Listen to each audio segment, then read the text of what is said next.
네, 반갑습니다. 오수아입니다. 우리 수석 연구원님께서 제 소개를 너무 멋지게 잘해주셔서 일단 감사드립니다. 저는요, 강사로서 가장 관심이 있는 분야가 나를 사랑하는 방법인 자기애입니다. 그래서 일주일에 2번 정도는요, 시집과 그림책을 펼쳐놓고 나를 좀 더 건강하게 만드는 방법을 고민하고 연구하고 있습니다. 그래서 오늘 저의 미꿈시도 시인데요. 마음은 괜찮냐고 시가 물었다는 주제로 이야기를 할까 합니다.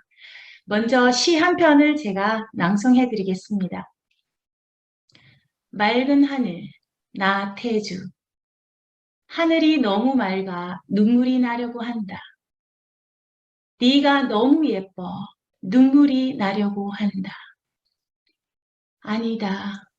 내가 너무 불쌍해서 눈물이 나려고 한다. 네, 시를 읽으면 읽는 사람마다 그 느낌이 다 다른데요. 저는 이 시를 처음 만났을 때, 저도 모르게 눈물을 주르르 흘렸는데요. 저는 왜 울었을까요? 네, 저의 미꿈시 시작하도록 하겠습니다. 이렇게 사진으로만 봐도 가슴이 먹먹해지고 뛰어가고 싶은 제가 나고 자란 저의 고향입니다. 저는 이렇게 조그마한 읍내에서 자연과 함께 자랐고요. 그리고 이 50천에는요, 저의 어린 시절 추억으로 가득합니다. 여름날 저녁이면 아버지의 손을 잡고 강가를 거닐기도 했고요. 아버지와 함께 이렇게 물수제비도 만들곤 했습니다. 저의 친정 아버지는요, 아빠라는 그 단어만 떠올려도 너무너무 편안하고 그립고 아주 음악을 사랑하는 멋진 분이셨어요. 저에게는 정신적 지주였죠.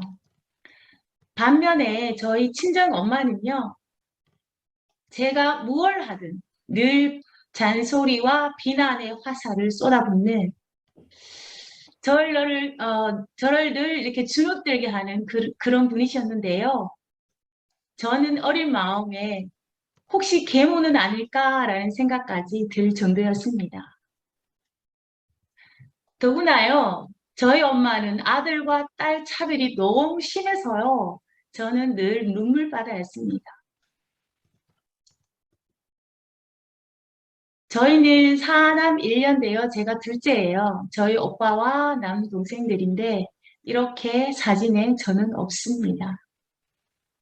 그런데 제가 고3이든 어느 날 저는 듣지 말아야 될 말을 듣고 맙니다. 학교에서 돌아온 저는요, 그 자리에서 바로 얼음이 되어버리죠. 친정엄마가 하신 이 말은 20년 가까이 제 가슴에 가시처럼 박혀서 있었는데요.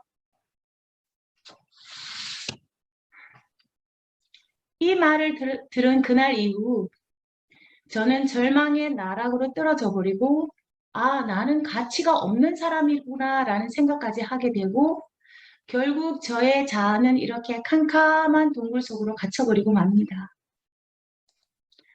아빠의 끈질긴 설득 끝에 겨우 저는 전문대학에 들어가고요.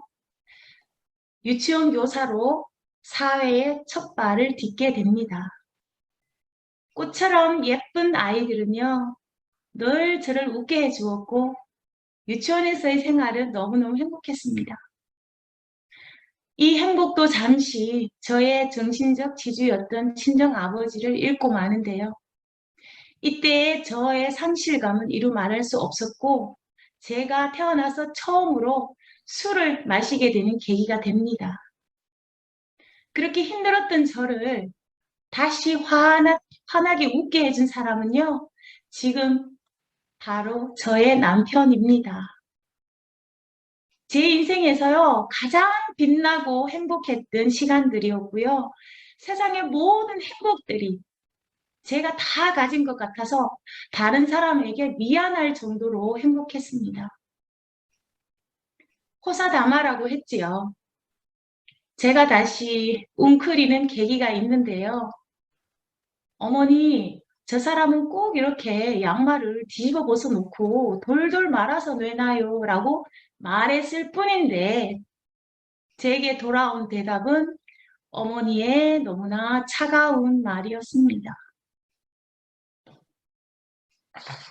결혼 안 시켰다라는 이 말은요, 저의 친정엄마가 제게 하셨던 말씀처럼 제 가슴에 아주 꽉 박혀서 큰 대못으로 저를 아프게 합니다.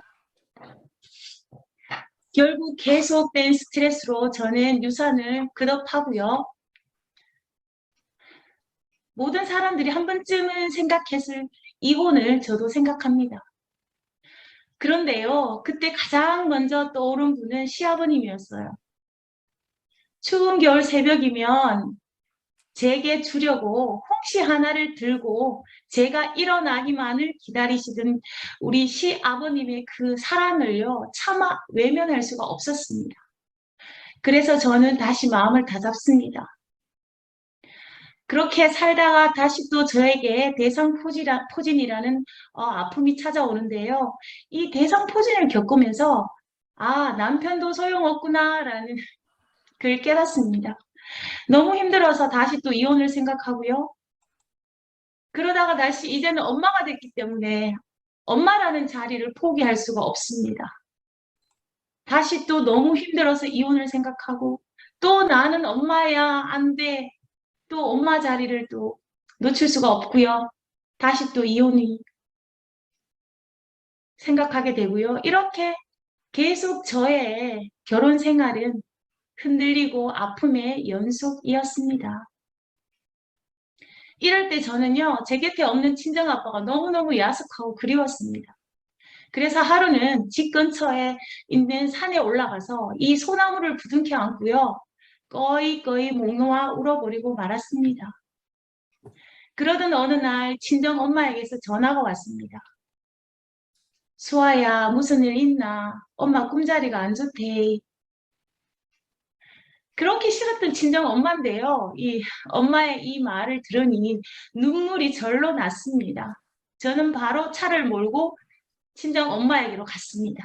그리고 친정 엄마에게 다 쏟아냅니다. 엄마가 딸인 나를 그렇게 구박하면서 키웠으니 시어머니가 엄마처럼 나를 그렇게 대하는 게 아니냐고요. 엄마는 미안하다면서 우셨어요. 정말 미안하다고. 그때는 아들을 잘 키워야 되는 게 맞고 딸은 그냥 결혼만 잘 시키면 되는 줄 알았다고. 이날 엄마와 저는요, 화해를 했고요. 같은 여자로서의 삶을 토닥토닥 하는 계기가 되었습니다. 그런데 제가요, 엄마랑 이렇게 속 시원하게 다 풀었음에도 불구하고 여전히 자꾸 힘이 듭니다. 나는 왜 이렇게 사는 게 힘들까라고 자꾸 고민을 하게 되면서 저를 더 알아보기 위해서 심리학을 공부하게 되는데요. 이상 심리학을 공부하면서 이렇게 잔뜩 웅크리고 있는 저의 내면 아이, 이 가여운 아이를 만나게 되고요. 이 아이를 통해서 제가 시어머니와의 관계가 왜 그렇게 힘들었는지를 깨닫게 됩니다. 그리고 독서 심리 수업에서는요. 아까 제가 첫 번째 낭송해드렸던 이 시를 만나게 되는데요. 이 시를 만난 날, 그날 밤 자려고 누웠는데 이 시가 생각나면서 갑자기 눈물이 주르르 흘러내립니다. 수아야, 네가 제일 불쌍해. 네 마음은 정말 괜찮은 거야? 라고 이 시가 제게 물어왔기 때문입니다. 이때부터 저는 시와 독서 심리에 빠지게 되는데요. 그러면서 아주 중요한 시를 만나게 됩니다. 바로 이 시입니다. 복수초, 김정호. 맑은 풍경 소리 들려오는 깊은 산사 언덕에 이른 봄 햇살을 헤치고 살얼음 깨고 나온 아지랑이. 하루에도 몇 번씩 잔슬 위에 눕는다. 꽃샘 바람에 혼쭐나 사시나무 아래 숨어버린 꽃잎은 마른 가지 끝에 슬며시 눈떠 끝내 버리지 못하는 증오의 불길처럼 타오르다 바람이 사랑이라 하기에 포근한 달빛으로 깨어나는 노란 꽃 한 송이 용서의 꽃. 저는 이 시를 만나면서요, 저희 친정엄마와 시어머니를 온전히 이해하게 됩니다. 친정엄마와 시어머니도요, 몰라서 그러셨던 거고, 다미적이라는 삶의 운명이어서 다들 그렇게 살았고, 또 그렇게 살아가는 것이 옳은 것인 줄만 아셨던 겁니다. 제가 특별히 믿고 싫고 그래서 그런 것이 아니었습니다. 그 누구의 잘못도 아니었죠. 저는 이렇게요, 시와 심리를 만나면서요, 저의 마음이 굉장히 건강해졌고요, 저의 친정 엄마와의 사이도 아주 건강해졌습니다. 그리고 시어머니께서 저에게 하셨던 모든 서러움들이 한순간에 녹아 없어집니다. 그리고요, 그동안에 시와 그림책이 제게 건네는 말들을 모두 기록해 놓은 덕분에요, 이렇게 시와 그리고 사람의 감정, 또 사람과의 관계, 이런 것들 시와 심리로 연결지어 강의를 하느라 아주 바쁜 나날을 보내고 있습니다. 제가 강의를 다니면서요, 생각보다 저처럼 마음이 아프신 분들이 너무나 많다는 걸 알게 됩니다. 그분들에게 제가 찾은 이 마음의 건강을 함께 공유하고 싶어서요, 오늘도 시와 그림책이 제게 건네는 말들을 기록하면서 연구하고 있습니다. 마지막으로요, 제 삶을 어떻게 써내려가야 하는지를 깨닫게 해준 시를 하나 낭송하면서 마무리를 할까 합니다. 눈 위에 쓴 시, 류시화. 누구는 종이 위에 시를 쓰고, 누구는 사람 가슴에 시를 쓰고, 누구는 자취 없는 허공에 대고 시를 쓴다지만 나는 12월에 눈 위에 시를 쓴다. 눈이 내리면 흔적도 없이 사라질 나의 시. 우리는요, 인생을 써내려가는데 다 방식이 서로 다릅니다. 누구는요, 나를 좀 알아주세요. 나 이렇게 열심히 삽니다. 이렇게 보여주기 위해서 종이 위에 꾹꾹 눌러 쓰기도 하고요. 다른 사람이 뭐 알 필요 있겠어? 나만 알면 되지 하고 가슴에다가 쓰시는 분도 계시고요. 그리고 다들 사는 게 그렇지 뭐 뭘 그렇게 또 기록을 하고 가슴에 담고 해. 그냥 허이허이 날려버리지 뭐 그까짓 거. 이렇게 쓰시는 분도 계시고요. 이 시에서 제가 가장 영감을 받은 부분은 바로 마지막 연인 이 부분입니다. 눈이 내려서요. 제가 이제까지 살아온 길, 열심히 쌓아온 거, 모든 것을 덮어버리고 지워버리고, 그리고 제가 무너지고 쓰러져도요. 다시 새로운 마음으로, 하얀 눈 위에 매일매일 첫 마음으로 제 인생을 써가리라 다짐을 하게 되는 그런 시입니다. 끝까지 들어주셔서 정말 고맙습니다. 사랑합니다.